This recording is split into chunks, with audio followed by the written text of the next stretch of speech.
Russ led the Lakers with 24 points. He's speaking with Mike and the media. Russ, did you think tonight restored some of what you guys have been doing for the last week and change, kind of outside of that Dallas game, and something you can use conceivably when you get LeBron and AD back to make one final push? Yeah, for the most part, played harder, which is the most important. Miss and make shots a part of your game, but as long as we play hard, we give ourselves a chance, to win a game. Frank had also mentioned the kind of month-to-month improvement, and he thinks you're playing some of your best basketball of the season right now. What you've told us that as well, to expect some of that, but what have you seen this last month and changes? What do you think has been a change, if so, in your game? Just in different spots on the floor, reading, making adjustments, sticking to my craft regardless of, the circumstances that's given to me. Russ, in Dallas, you said that the team goal going into tonight, like number one on the list, we just got to be able to compete. It appeared that you achieved that. Having done that, what's tomorrow mean for this group? The Pelicans playoff implications. Maybe you guys get your roster more full. It's the biggest game of the year. Yeah, it's self-explanatory. Big game for us. We know that. They know that. So. Our job is to make sure we show up and be ready to play, regardless of who's playing, who's not. We don't know what that looks like. So,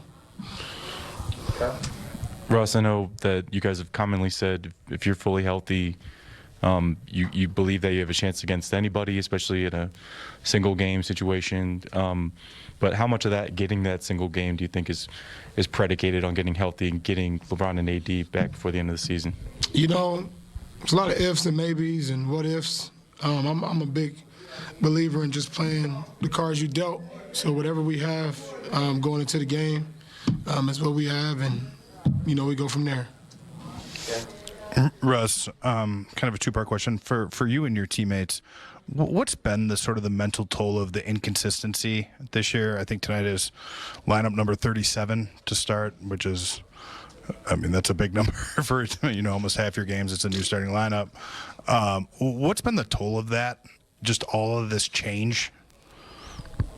Yeah, it's for me personally, it's a big adjustment, man. You don't know who's playing, who's out, who's starting, who's not.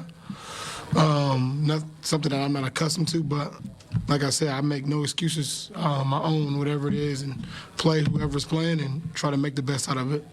Do you think some of that has hindered this team? I guess it's sort of a... Yeah, obviously, we people been in and out of line. It's hard to create some type of consistency of how we play the game and who's in and who's out. So definitely hinders are the way we able to compete, on a consistent basis.